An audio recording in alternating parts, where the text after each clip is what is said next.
Bismillahirrahmanirrahim. Allahumma inna nas'aluka ilman nafi'an wa rizqan thayyiban wa 'amalan mutaqabbalan. Allahumma anfa'na bima 'allamtana wa 'allimna bima yanfa'una wa zidna ilman. Amin ya Allah ya rabbal alamin. Hadirin wal hadirat, para pecinta Rasul sallallahu alaihi wasallam, perindu jannah firdaus. Uhayyikum jami'an bi tahiyyatil Islam al-khalidah wa tahiyyatul Islam salam. Assalamu alaikum warahmatullahi wabarakatuh. Alhamdulillahi rabbil alamin. Wa bihi nasta'inu ala umuri dunya waddin. Asyhadu an la ilaha illallah wa asyhadu anna Muhammadar Rasulullah.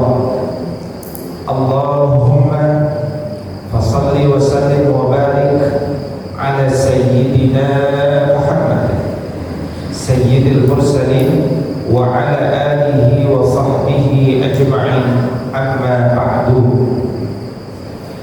Alhamdulillah, pagi hari ini kita bermajelis, duduk i'tikaf di rumahnya Allah, berniat silaturahim, berniat mengangkat derajat di hadapan Allah dengan ilmu, berniat mencari keridhaan Allah dan seluruh niat-niat yang baik yang sangat pantas dihadirkan, wabil khusus di waktu pagi, di mana tradisi kaum muslimin ba'da subuh itu tidak tidur lagi, melainkan ditahan ngantuknya agar kemudian Allah curahkan berkah yang banyak bagi diri kita. Dulu Rasulullah SAW telah doakan umat ini yang mampu menahan ngantuknya, Allahumma barik li ummati fi bukuriha. Ya Allah, berkahilah umatku di pagi hari ini. Dan materi yang akan kita lanjutkan dari pengkajian sebelumnya dalam serial kajian adab ini, yaitu adab orang tua kepada anak.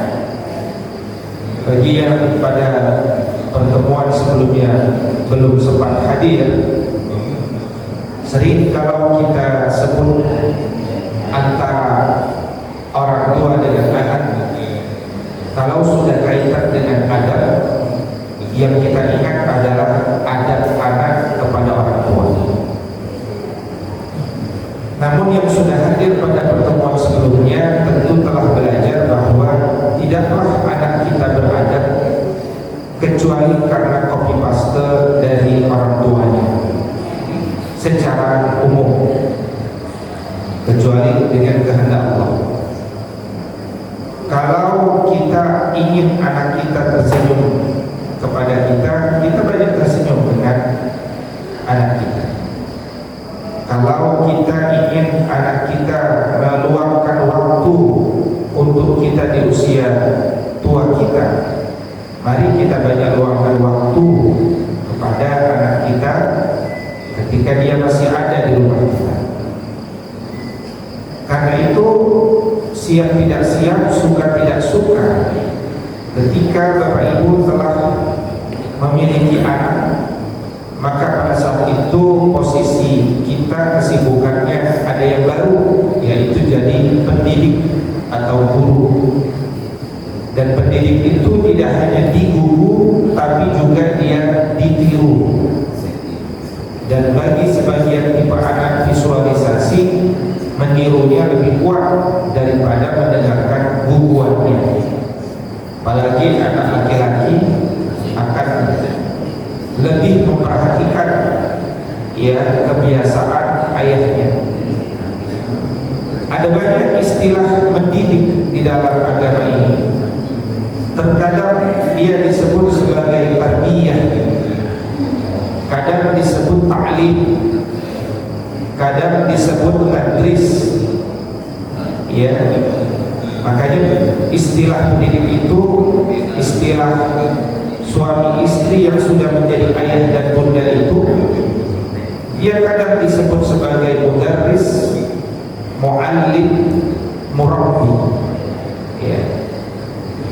Tetapi ada satu istilah mendidik yang asli sejak awal ayat turun, Nabi menjelaskan, sahabat menjelaskan, yaitu istilah takdir.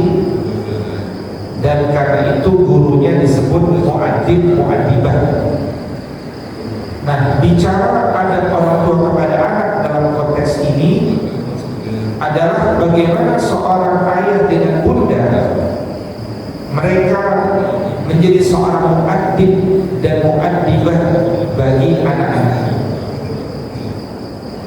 Maka kata Syekh Muhammad Aqib Al-Abbas, istilah takdim itu istilah yang sudah mencakup ta'lim, tadris dan tarbiyah. Kenapa? Karena masing-masing istilah yang tadi saya sebutkan masih bersifat parsial. Contoh, istilah tarbiyah. Tarbiyah yang gurunya disebut murabbi dan murabbiyah. Di dalam Al-Quran, kata-kata yang terkait dengan tarbiyah, misalkan Al-Quran surah Asy-Syu'ara surat 26 ayat ke-18. Allah Subhanahu wa taala mengatakan, a'udzu billahi minasy syaithanir rajim.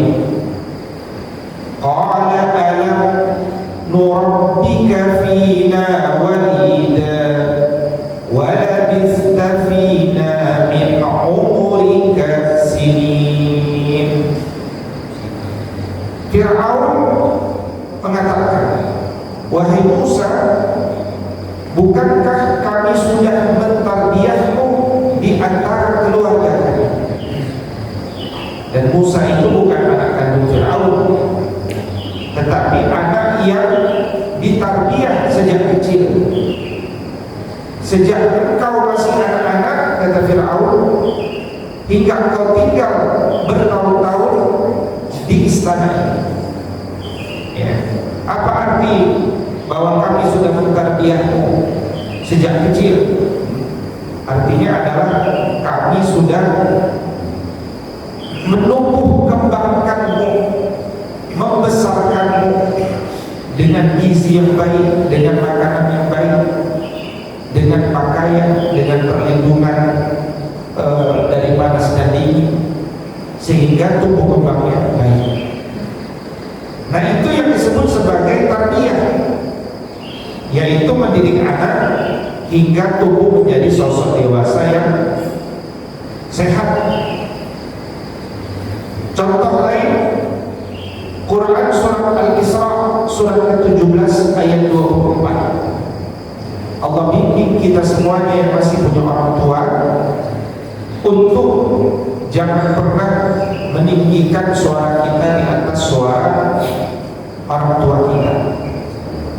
Allah katakan, waghfir lahuma janaha dzulli minar rahmah wa qur rabbirhamhuma kama rabbayani shaghira. Kecilkan suara kalian, rendahkan suara kalian di hadapan guru biologis kalian. Ya, karena orang tua itu guru biologis kita sekaligus ideologis. Apapun yang dia sampaikan kepada kita, dengarkan. Ada yang kita tidak sukai, bersabar.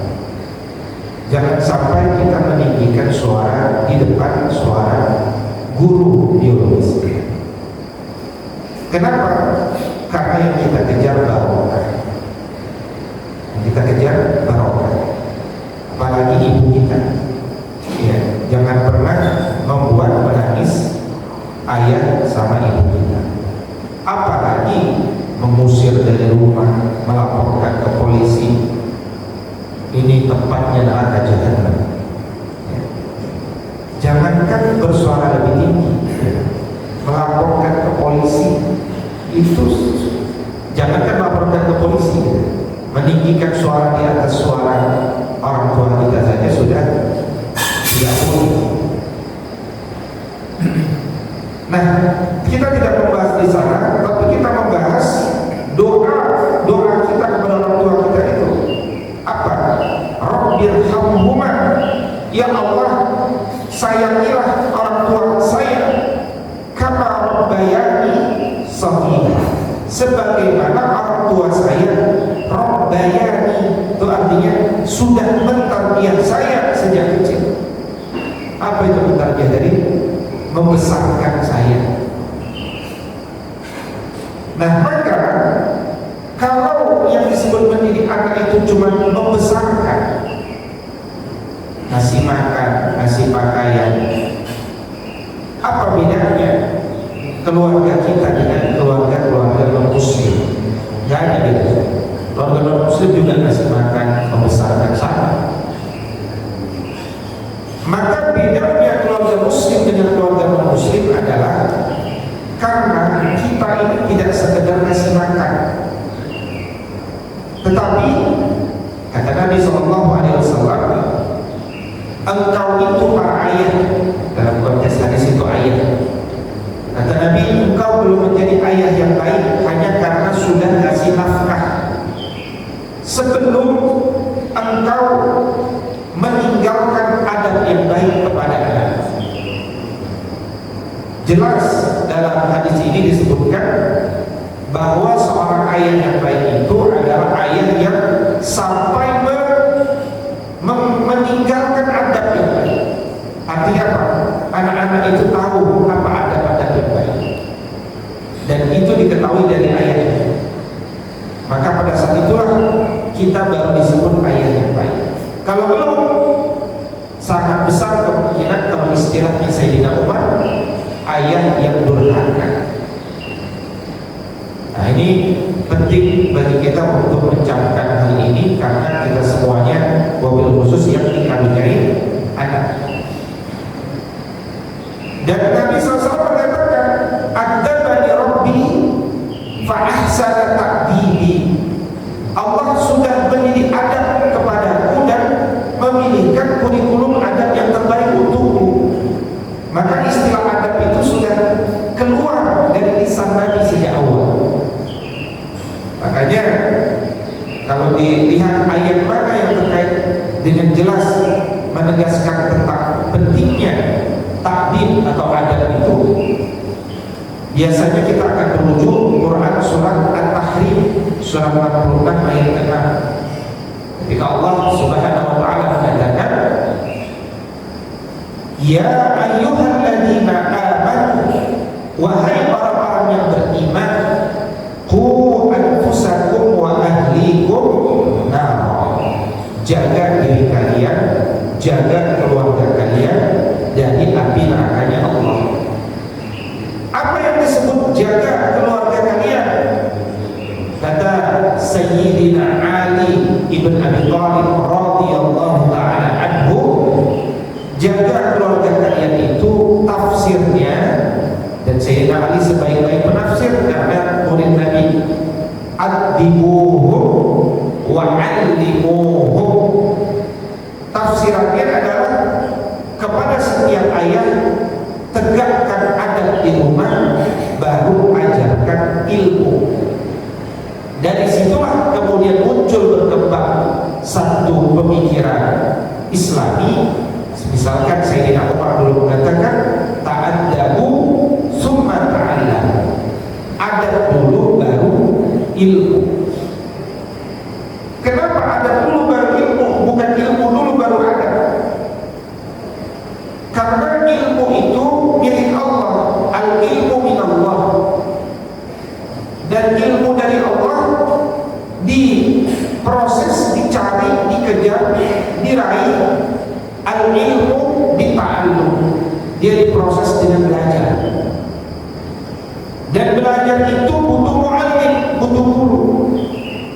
Karena itu ilmu bukan milik guru, yang milik Allah. Bagaimana supaya Allah mau menurunkan ilmunya kepada setiap manusia? Tentu kita buat Allah ridho. Kalau Allah ilmu tidak akan diturunkan. Apa yang membuat Allah ridha? Yaitu ketika seorang manusia yang mencintai ilmu, dia mendahulukan adab lebih utama, dia dahulukan. Sehingga kata Yusuf bin Al-Husain, siapapun yang mendahulukan adab sebelum ilmu, bil adabi tafhamul ilm, dia akan mudah memahami ilmu.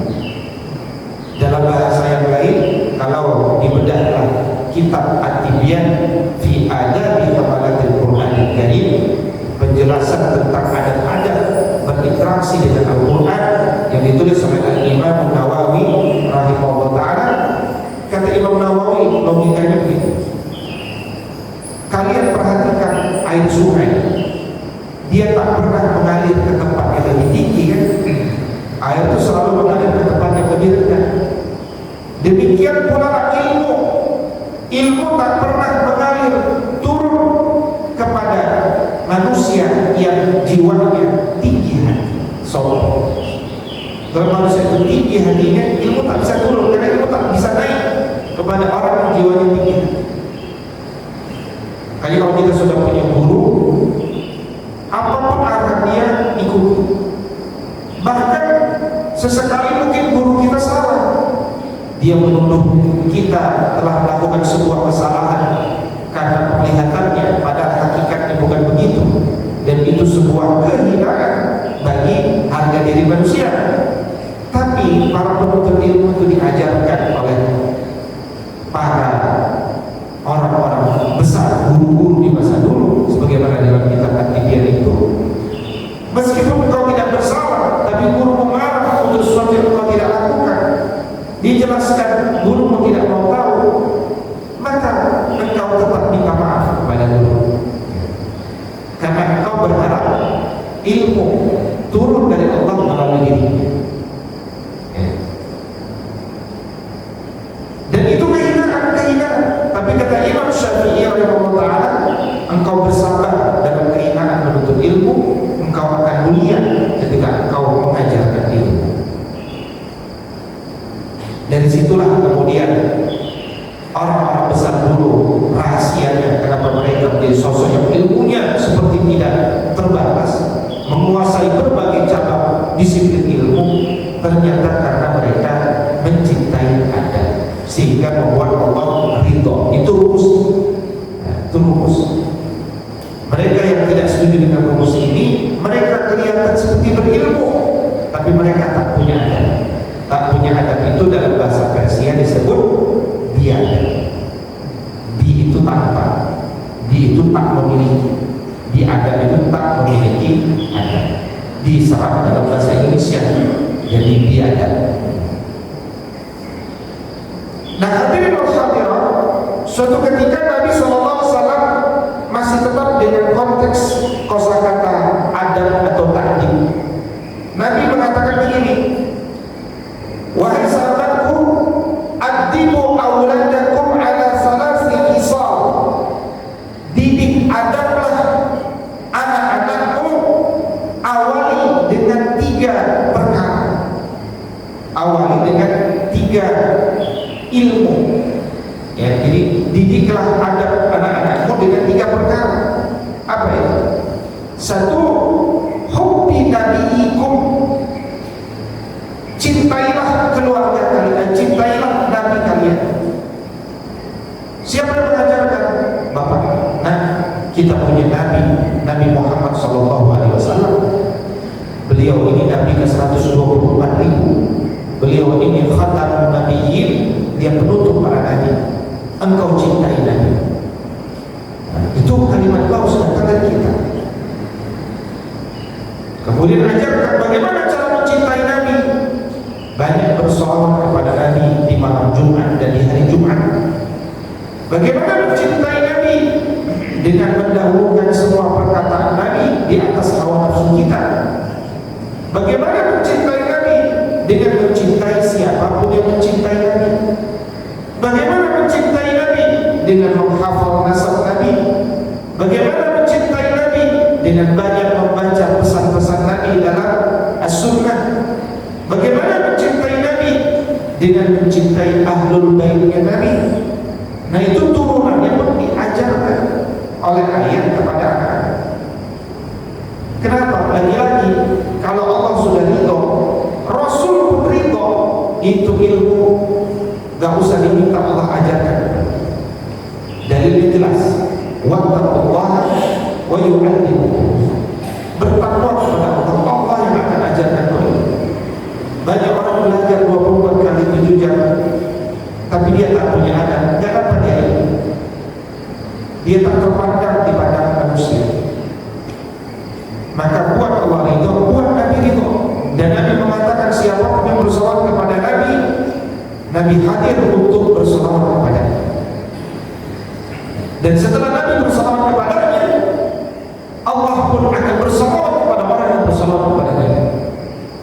Bukan hanya Allah bersolawat, Allah mengampuni dosa orang-orang yang bersolawat kepadanya. Ini kan luar biasa kemuliaan. Nah yang kedua adalah wa hubbi ahli baitihi.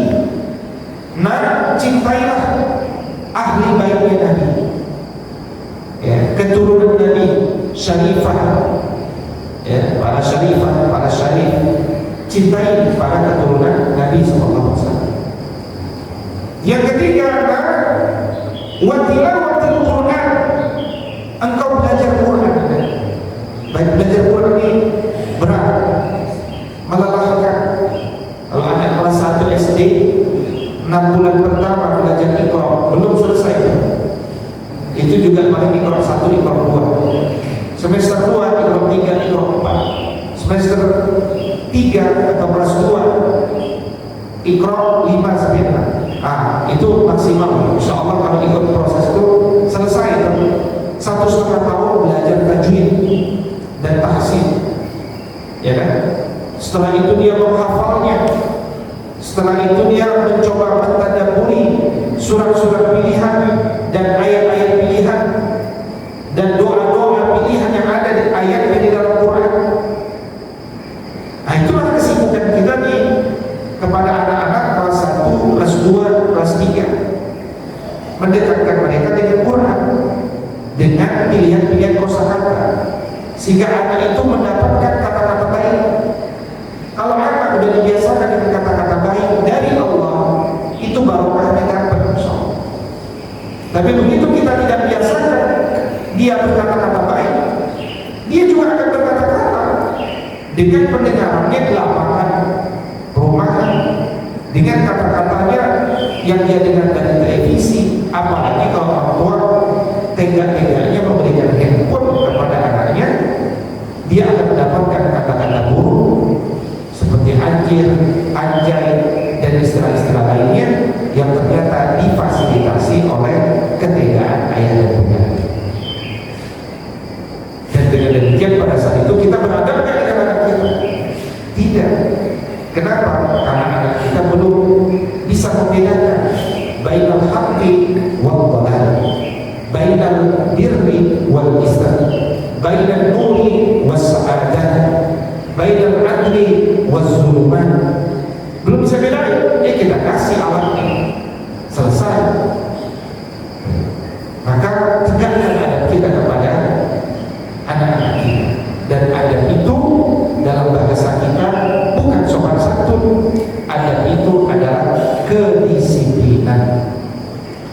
Bahwa kemudian anak kita sopan santun kalau ada tamu, itu namanya hasil dari kedisiplinan, hasil dari pembiasaan baik ayah bundanya kepada anak cucunya dalam kedisiplinan.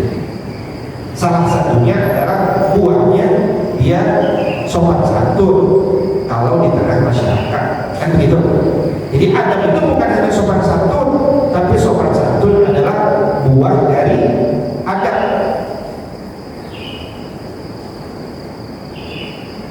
Nabi SAW juga pernah mengatakan begini, dan ini yang menegaskan antara ta'lim sama ta'dib itu beda.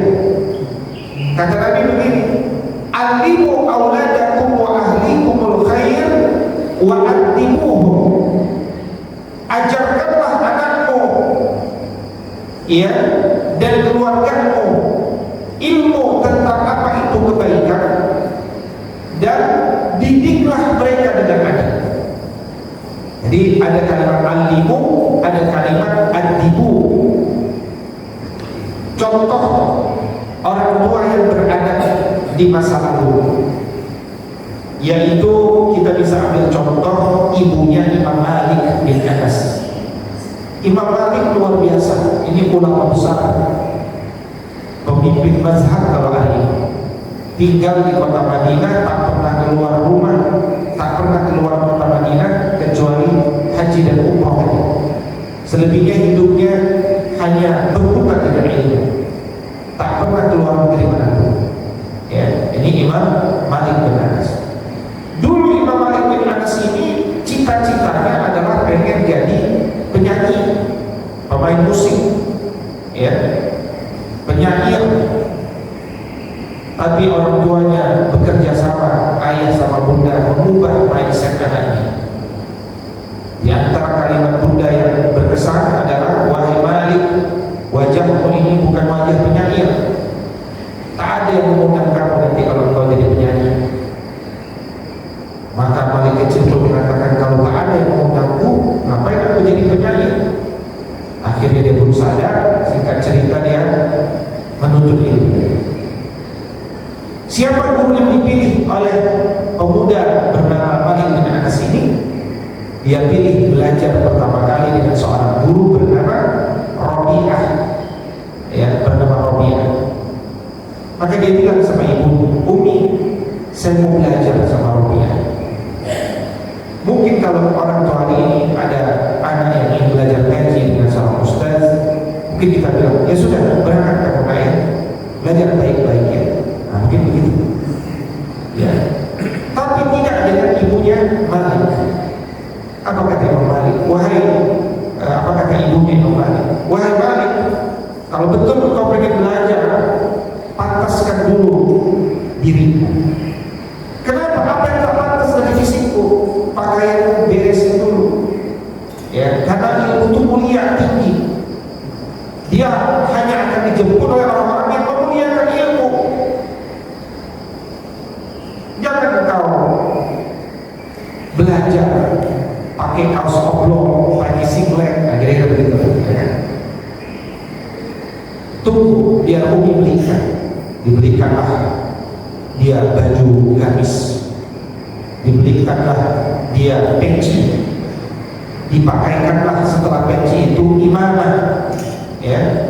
Imamah itu adalah, dan Nabi SAW itu terkadang pakai imamah, terkadang pakai kopiah saja, terkadang pakai kopiah dan imamah, menurut kitab Asy-Syama'il yang ditulis oleh Imam At-Tirmidzi. Setelah Malik kecil pakai kopiah, pakai imamah, pakai baju gamis, baju penuntut ilmu, barulah dia terlihat pantas untuk menjemput ilmu yang tinggi. Dan itu diingatkan oleh orang tua. Nah, setelah pantas secara zahir, pantaskan batinmu. Ibu Imam Malik gak bilang, udah pantas kalau sekarang pakai, berangkat sekarang. Tidak. Pesan sebelum berangkat, kata ibunya, wahai Malik, dengarkan baik-baik. Engkau berangkat ke rumah Rabi'ah, engkau ambil adab Rabi'ah sebelum engkau ambil ilmu Rabi'ah. Jadi apa pesan ibu? Ambil adab apa ilmu? Adab dulu. Engkau pulang tak punya ilmu gak apa-apa, tapi engkau bisa sampaikan kepada ibu apa adab-adab lain daripada dulu. Karena rumusnya tadi, ya, ilmu itu datang dengan sendirinya kalau orang itu punya adab. Banyak orang mengaku punya ilmu tapi tak punya adab, tak beradab. Tapi kalau dia diskusi dia paling pintar. Tapi apalah makna ilmu kalau orang tak punya adab? Tujuan agama ini turun bukan sekedar akidahnya lurus. Tujuan agama ini turun bukan sekedar supaya kita rajin sholat, bukan. Makanya banyak tuh orang tua yang ketika ditanya gimana mendidik anaknya seperti apa, dia bilang, saya sih yang penting anak saya bisa sholat dan bisa baca Quran, udah cukup Ustaz. Nah, ini salah. Mendidik anak itu bukan supaya bisa sholat dan bisa baca Quran saja. Ya, kalau sekadar itu namanya keterampilan teknis. Nabi SAW itu jelaskan, innama bu'istu liutammima makarimah akhlak. Aku itu diutus ke muka bumi untuk menyempurnakan akhlak. Itu tujuan pendidikan, membuat anak kita punya akhlak. Jadi bukan sekadar bertauhid. Ya, apa pentingnya orang mengaku beriman kepada Allah tapi akhlaknya buruk dengan masyarakat? Persoalan. Apa pentingnya orang rajin sholat ke masjid tapi dia tak punya akhlak kepada muamalah? Ya, nggak sampai, pelajaran masih panjang itu. Maka pelajaran itu ada tahapan. Jangan kita yang membatasi kurikulumnya. Ya.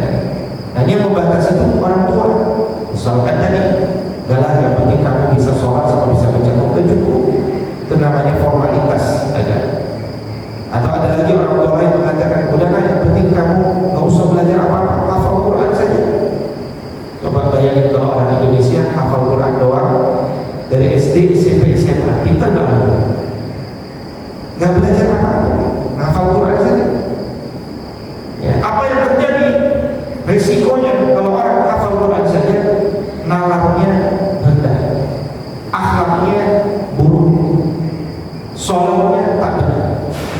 Bahkan tidak sedikit yang terjatuh pada LGBT meskipun dia hafal Quran. Nah, ini mindset. Jangan menurut perasaan kita. Ini sejarah sudah mencatat itu.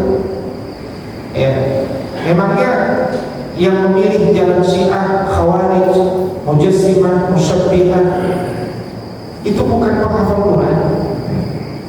Bacaan Qurannya luar biasa. Bahkan banyak para ulama mengatakan di zaman kami banyak penghafal Quran, tapi mereka bodoh. Mereka bodoh, kata berapa? Mereka tak faham apa yang mereka hafal. Mereka itu orang Arab. Nah, sekarang ada orang Indonesia yang tak bisa bahasa Arab, ngafal Quran 30 juz. Ya, orang Arab saja yang bisa bahasa Arab yang sangat mudah memahami apa yang dia hafalkan, itu saja bisa bodoh. Apalagi orang Indonesia yang hafal Quran, terus kita berhalusinasi kalau dia hafal Quran dia pasti pintar. Lah, pendidikan itu proses. Bagaimana anak bisa pintar? Proses akalnya harus diolah. Bagaimana supaya Allah memintarkan dia? Olah rasanya harus diolah. Dan Quran bicara itu. Quran bicara bagaimana mencerdaskan akal, bagaimana membersihkan jiwa, bagaimana menguatkan jasad. Itu Quran semua. Makanya orang itu, nah ini ada lagi persepsi yang lain. Ustaz, yang penting pokoknya anak saya hafal Quran, Ustaz. Kenapa, Bu?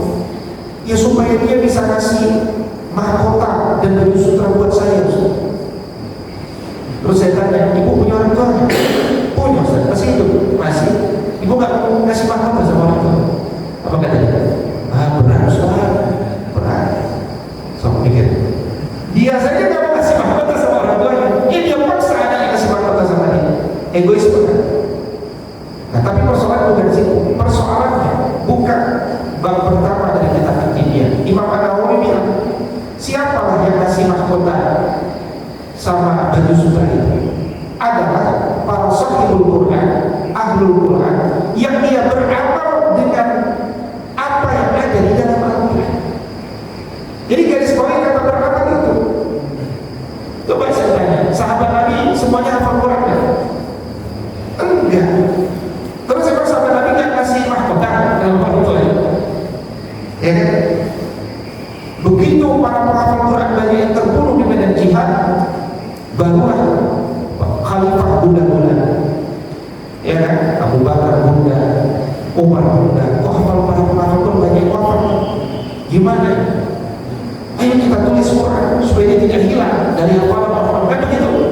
Itu menjelaskan bahwa para penghafal Quran itu nggak semua. Tetapi mereka hafal Quran ada kemuliaan besar.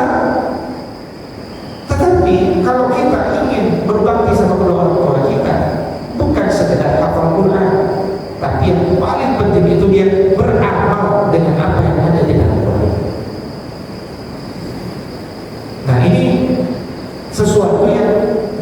yang ilmiah dan tulisnya itu begitu dalam agama. Hanya saja kita nggak membaca teksnya sehingga perasaan kita lah yang berpikir seperti itu. Bagi saya, kalau orang tua tidak memberikan hak yang lengkap kepada anak, dia mengurangi adabnya sebagai orang tua. Makanya kata Nabi SAW, akrimu auladakum, muliakan anak-anak kalian dengan adab-adab yang baik. Muliakan anak-anak kalian.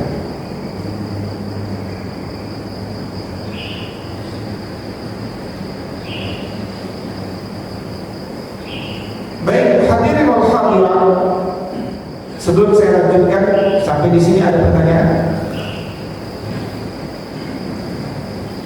Jelas sampai? Karena itu konsepnya satu. Saya belum sampaikan kelanjutan materi, baru pengantar. Ya, baru pengantar. Belum ada punya apa saja. Ada yang ada yang ingin konfirmasi dari yang saya sampaikan tadi? Baik, tidak ada, berarti paham ya? Saya. Pak siapa? Bapak Manisip? Pak Iris, Masya Allah. Pak Iris apa ya? Assalamualaikum warahmatullahi wabarakatuh. Waalaikumsalam warahmatullahi wabarakatuh. Mohon Pak Ustadz dicontohkan mengenai adab Pak Ustadz. Karena yang saya tahu cuma adab membaca Quran. Adab itu sendiri bagaimana sih Pak Ustadz? Terima kasih. Waalaikumsalam warahmatullahi wabarakatuh. Waalaikumsalam. Saya susah jawab. Waalaikumsalam. Nah, ada satu kitab Pak Eris, bagus sekali dimiliki oleh Pak Eris dan sahabat-sahabat lain. Karya ini ditulis oleh Imam Al-Ghazali. Judulnya jelas, judul Al-Adab Fid Din, yaitu adab apa saja yang perlu kita ketahui dalam beragama. Itu Pak. Jadi saya nggak usah jawab, pokoknya daftar isinya itu menjawab pertanyaan Pak Eris. Banyak tuh Pak Eris. Adab kepada Allah, adab kepada Rasulullah, adab ketika membaca Quran, ya kan? Adab kepada tetangga, adab kepada istri, adab kepada keluarga, terus sampai nanti ada subbab namanya adab orang tua kepada anak. Itu ada di dalam kitab. Nah, itulah yang saya rujuk dari kajian kita dua pertemuan ini ya. Jadi materi itu diambil dari Al-Adab Fid Din yang kemarin sudah saya sampaikan 3, tapi belum saya lanjutkan karena saya kasih mukadimah dulu tadi ya. Gitu. Kitab yang lain Pak Eris adalah Al-Adabul Mufrad. Al-Adabul Mufrad ini ditulis oleh Imam Bukhari langsung. Ya. Dan dalam kitab Al-Adabul Mufrad ini dikumpulkan hadis-hadis sahih dan lemah di dalam kitab ini. Siapa yang mengumpulkan?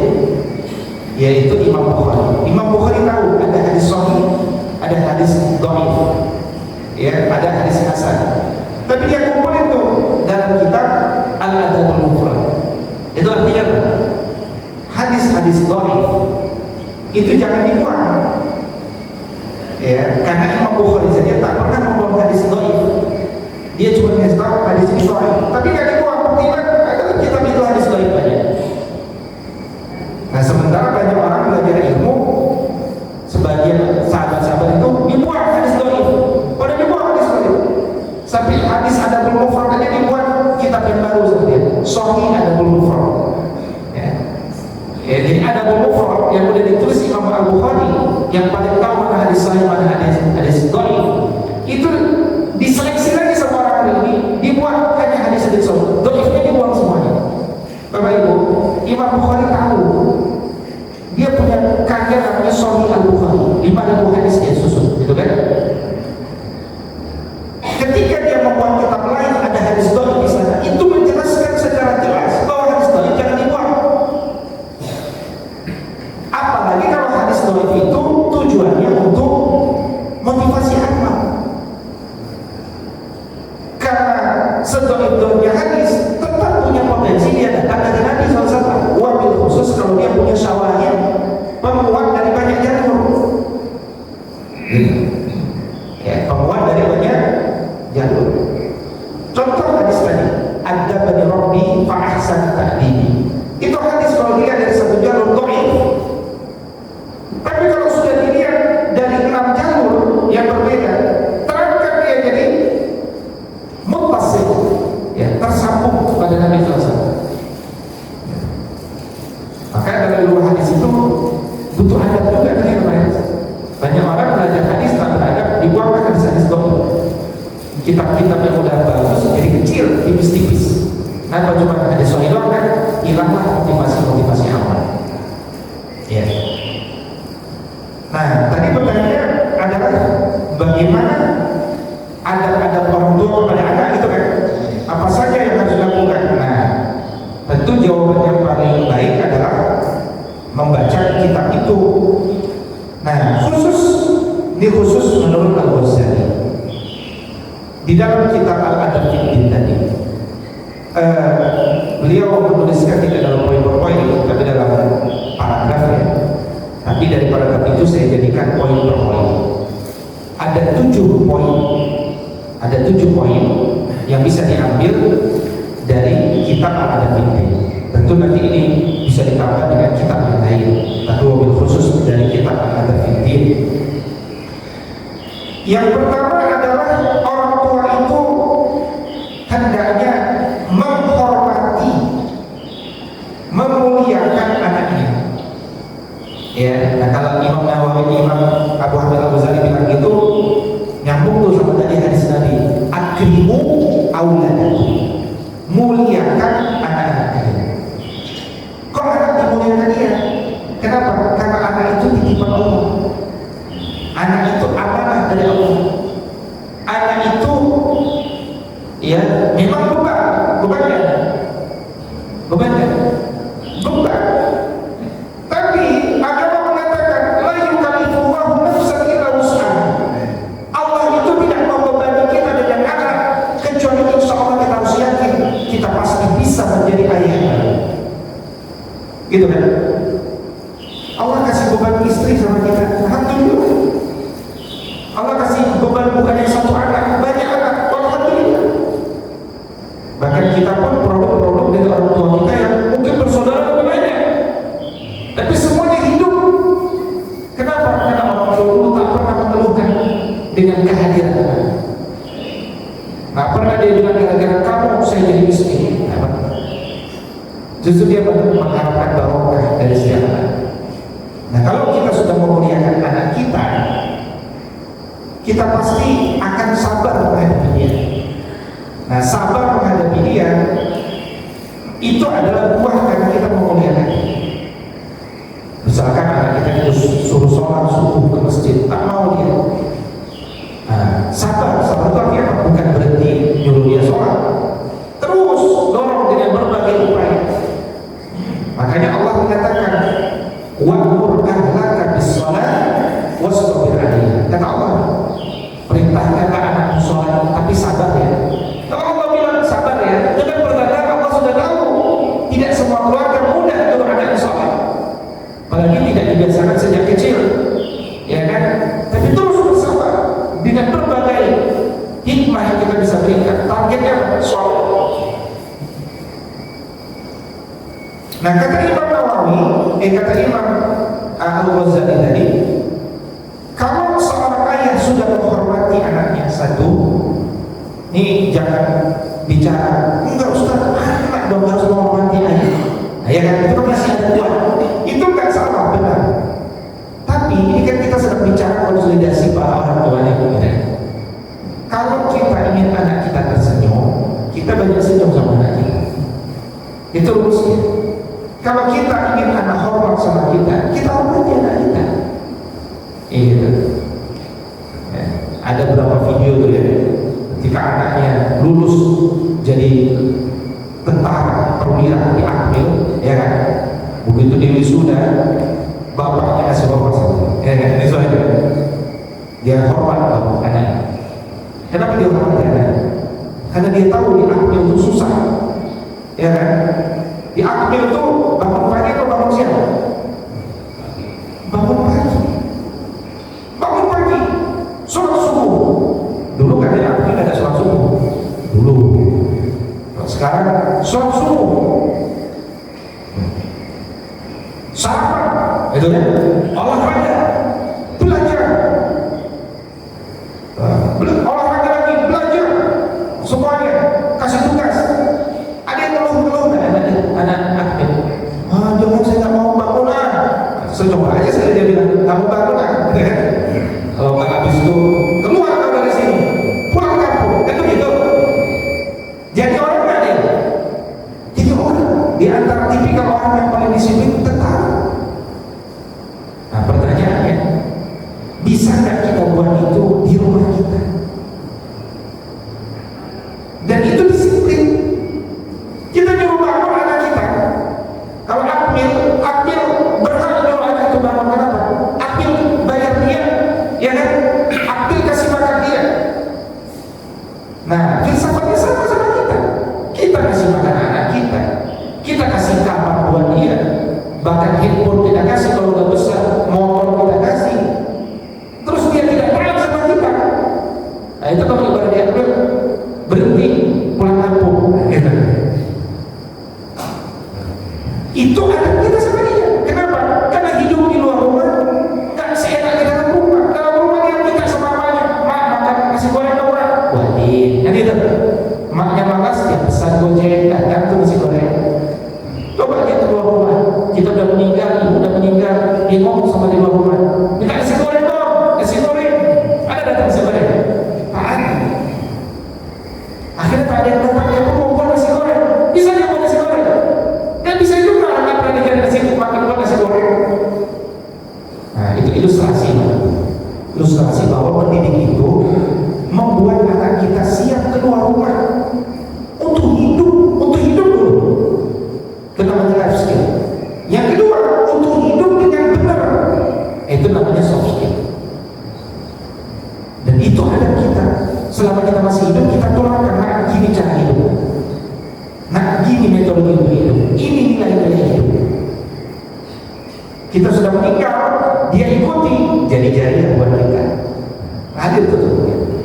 Aku hidup dengan cara yang diajarkan bapakku. Maka orang yang menghormati anaknya kata Al-Ghazali, dia akan menjaga sikap kepada anaknya. Sikap kita itu adil sama anak kita. Mungkin dari 4 orang anak kita punya kecenderungan dengan sholat, jangan tunjukkan namanya. Sama rata cintanya. Kalau pemberian uangnya, ya jangan sama rata, ya kan? Masa anak kuliah sama anak SD, seuangnya sama, itu bukan adil. Ya, tidak boleh sama rata, tapi sama cinta kita, porsinya bersama, proporsional. Nah kemudian kata Imam Al-Ghazali, adab kita yang ketiga adalah bantu anak kita untuk terbiasa berbuat baik. Bantu. Bahkan sebelum kita mendidik dia untuk berbuat baik sama orang lain, bantu dia berbuat baik kepada orang tuanya. Di antara dia berdoa, Rabbana firli wali walidayya walil mu'minina yawma yaqumul hisab. Kan gitu.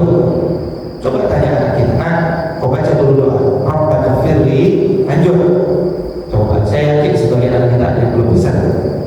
Karena hafalnya Rabbana firli wali walidayya kan, orang memakan oleh Zakira, itu aja banyak yang lupa. Ya, ini studi kasus saya di sebuah masjid ya. Karena saya itu kalau melihat anak-anak kecil, Assalamualaikum, habis itu kemana anak kecil? Kabur gitu. Itu jiwa pendidikan saya terpakai. Meskipun bukan. Ya, tenang sini. Duduk. Ayo kita zikir bareng. Ayo zikir. Habis zikir yuk kita doa. Doa yang angkat doa. Ada orang doa masalah gitu kan? Angkat doa. Sampai doa itu orang tua ya.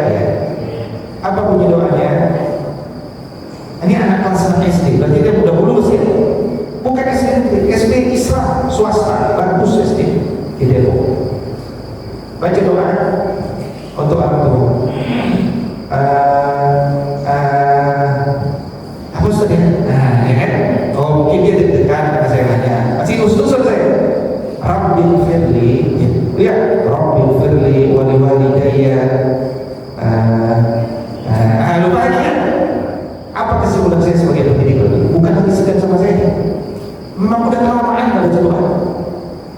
Kenapa dia bisa lanjut kalimat saya? Karena dulu ketika kelas 1 dia pernah diajarin di sini. Habis itu tak pernah ada lagi yang ngajarin dia baik di sekolah maupun di rumah. Karena bapak ibunya penting sholat di masjid. Nggak boleh tanya, tadi baca doa nggak? Doanya bagaimana? Apalagi sebagai orang tua sekarang ngajarinnya tak usah baca doa habis sholat. Ada lagi sebagian ngajarin gitu. Nggak usah baca sholat, makin selesai lah dunia. Ya, saya aja sampai sekarang senang zikir tuh karena sejak kecil di masjid saya di Medan tuh imam terus zikir gitu kan, kedengeran sama telinga saya kan, terus dia tadi terus akhirnya kerekam itu nggak ada kalau nggak zikir. Orang tua sekarang malah ngajarin dan nggak usah doa habis sholat, zikir pulang. Ya benar-benar nggak didoain dia nanti, ya nggak perlu dari doa. Makanya kenapa Allah ngajarkan kepada kenapa Al-Quran mengatakan doa itu supaya ditanamkan sama anak, bukan karena aku orang tuamu, tapi karena engkau punya orang tua. Ketika engkau punya orang tua, ada jalan bagi lo masuk ke surga dengan cepat, doakan. Ya, tapi bukan karena aku orang tua harus doakan aku, enggak. Prinsipnya adalah karena engkau punya orang tua. Sayang kalau engkau tidak berbakti kepada itu aja. Tapi engkau nggak mau berbakti, nggak apa-apa. Nggak apa-apa. Dari anak Nabi Nuh aja ada yang nggak berbakti. Kalau kita bicara Palestina, ada Bani Israel. Bani Israel itu Bani Yakub namanya. Yakub punya anak 12. Yang soleh berapa orang? Cuma 1, Yusuf. 11 tak soleh. Bunyamin, Imran, Yehuda. Soleh nggak? Nggak soleh. Ya, nggak soleh. Tapi ya itulah pendidikan yang penting kita didik dengan baik. Anak tak soleh nggak apa-apa. Yang penting kita didik. Ya kan? Yang penting kita didik. Nah, itu kan butuh pembiasaan terus-menerus 6 tahun nggak pelajaran satu SKS, karena tujuannya bukan supaya dapat nilai 9 di kertas. Tujuannya supaya dalam hidupnya dia biasa berdoa, mendoakan orang tua. Nah, makanya di masjid manapun saya sering sampaikan kalau ada anak-anak punya kebiasaan perlu kamu, nah itu memastikan perlu buat rekayasa sosial engineering. Iman dia di tengah dan di mana, karena ini calon generasi berikut, generasi yang tidak boleh buta huruf doa, ya, buta huruf zikir. Sekarang buta huruf doa. Baik, berikutnya setelah membantu dalam terbiasa berbuat kebaikan, ya, kata Imam Al-Ghazali, jangan membebani anakmu dalam kebaikan di luar kemampuan mereka. Ya, kalau kita lihat anak kita nggak tipikal penghafal Quran 30 juz, jangan kita paksa, stres dia nanti. Tanya dia, kamu bisa hafal Quran nggak? Bisa, tapi aku nggak mau 30 juz. Berapa juz? 15 juz. Kamu tak boleh jalan 15 juz. Yang penting dia bakatnya sama Quran. Ya, ini saya bicara gini, saya kan praktek tuh kan di sekolah adat yang saya bawa itu kelas 1, 2, 3, 4 kita mendidik mereka. Kelas 1 juz 30, kelas 2 juz 9, kelas 3 juz 1, kelas 4 juz 2 dengan tadabbur terus nikmat dia dengan Quran, tidak terlalu beban, tercatat targetnya. Mulai kelas 5 kita interview dia, kita sekolah punya program tapi 30 juz. Anaknya mau sampai ke target ini kan? Itu mayoritas yang memilih dia, bukan kita. Dia yang memilih. Siap Ustaz, kami mau 30 juz. Tapi ada sebagian yang bilang, kami mau 30 juz, kami mau 15 juz. Kami mau 20 juz, kenapa 20 juz? Tapi mayoritas itu 30 juz. Alhamdulillah. Jadi kalau Bapak Ibu main-main ke sekolah kami, ya katakan jam setengah 4 sore, karena dia dari jam 6 sampai jam setengah 5 untuk kelas 5 anak program. Coba lihat di lantai 4 pada hafal. Ya, dan hafalnya segar. Kenapa? Jam 11 sampai 12 dia tidur. Kailulah. Dia tidur, dia istirahat, dia makan, lanjut lagi sesi 3, lanjut lagi sesi 4. Ya, cuman sukses tidaknya saya belum bisa cerita karena ini baru ikhtiar hasil eksperimen ikhtiar ini.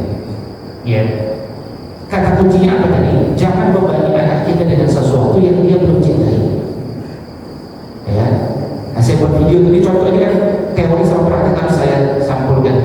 Bapak Ibu lihat Instagram, cari sekolah garis bawah ada, cari video saya ngobrol sama anak-anak laki-laki ya, anak perempuan lebih rapi ya. Anak laki-laki itu challenge ya. Saya ajak ngobrol gitu kan. Gimana? Nafal Quran capek kan? Capek Ustaz, lelah Ustaz. Jadi gimana kita gesernya nafal Quran waktu SMP atau SD? Jawaban mereka, SD aja Ustaz. Nggak apa-apa lelah. Emang kenapa? Nggak SMP aja saya bilang. Kalau SMP nanti tugasnya banyak Ustaz. Kalau SD waktunya masih banyak kosong. Nggak apa-apa SD aja. Oh gitu. Kamu mau jadi apa? Kamu nanti mau kuliah di mana? Jadi justru kalimat-kalimat yang sensitif seperti anak itu capek, lelah, kita sampaikan kepada kamu capek, iya saya capek, lelah. Tapi dia harus sadar kita berjuang bareng-bareng ya. Jadi semangat perjuangannya muncul. Namanya menuntut itu kan capek, lelah. Nah kalau kita sedikit capek kita mundur, kita nggak ada capek. Tapi yang penting itu anak itu bahagia dalam olahraga. Kok bisa dia bahagia? Salah satunya karena dia bareng-bareng bersama-sama. Makanya butuh sekolah itu bisa ke orang homeschooling, ya kan? Kenapa butuh bareng-bareng? Supaya ada motivasi, ya, ada kebersamaan. Itu memang sifat manusia begitu. Nah yang kelima, kata Imam Al-Ghazali, setelah kita jangan membebani dia di atas kemampuan mereka. Yang kelima, jangan paksa dia saat mereka jenuh. Pas lagi jenuh, jangan paksa. Anak-anak kita dari pondok pesantren, ya pondok pesantren capek, begitu sampai rumah tidur biasanya. Tapi sholat masih sholat di masjid, ya kan? Terus tidur lagi. Terus kita apain? Jangan kita marahin anak kita, ya kan? Kamu nih mana sih bekas-bekas pondok pesantrennya? Di rumah kok tidur dulu, gitu kan? Jangan. Ini anak ini sedang jenuh dan terlelah di pondok pesantren. Kalau di rumah pun dia kayak pondok pesantren juga. Kira-kira di bumi Allah mana yang dia bisa tenang? Ya kan? Di bumi Allah kita aja belum teruji kok bisa lelah, bisa tahan dalam aktivitas yang seperti itu kan gitu. Jadi pulang cuma seminggu dia tidur, ya kan? Yang penting dia sholat, dia ada kebiasaan standar zikir, baca Quran, dia masih ini. Dia pengen tidur lebih banyak, pengen balas dendam, kayak gitu. Tak pernah bisa tidur di sana. Ya, sampai kalau di Gontor itu kan jaga malam, ya kan? Jaga malam besoknya, nah belajar lagi, gitu kan? Jadi belajar itu, ya guru ngajar dia tidur, gitu kan? Ya itu memang pernah penting pondok itu begitu. Ya, begitu sampai rumahnya balas dendam. Ketemu ayah yang jangan tidur. Wah, kiamat ini. Sama kayak sendiri sini kan selesai. Nah, jadi jangan paksa anak kita saat mereka jenuh. Tapi kata Imam Syafi'i, saat anak kita semangat, kasih dia beban agak ini. Kata Imam Syafi'i, itu rumus. Nah, ulama-ulama dulu gitu. Kemudian yang keenam, jangan melarang mereka dalam melakukan ketaatan kepada Allah. Kalau udah bentuknya ketaatan jangan dilarang. Dulu di sebuah kampung saya ada melakukan pengajian buat anak-anak muda dulu 20 tahun yang lalu ya, masih muda. Pengajian anak-anak muda. Kemudian ketika itu kadang di masjid, kadang di rumah, sehingga ketemu sama orang tua. Suatu ketika ada kita main ke rumah orang tua, ya kan, ngaji di sana. Kemudian pas makan-makan orang tua bilang kepada saya, bapaknya, Ustaz, anak saya Ustaz, aneh sekali Ustaz setelah ngaji. Wah, kena saya kan? Aneh setelah ngaji. Kenapa? Dia jadi kalau batal wudhu Ustaz, langsung wudhu lagi Ustaz. Dia aliran apa Ustaz? Kan hebat saya, ngaji sama saya. Saya bilang, aduh, itu kalau ada orang batal wudhu lagi, itu kebaikan siapa? Kebaikan siapa? Siapa yang dia teladani? Kan enggak semua sahabat begitu. Nabi juga, saya tidak ketahui begitu. Nabi juga tidak begitu. Tapi ada sahabat Nabi yang belum meninggal, traumanya udah dikejar di surga. Siapa itu? Bilal.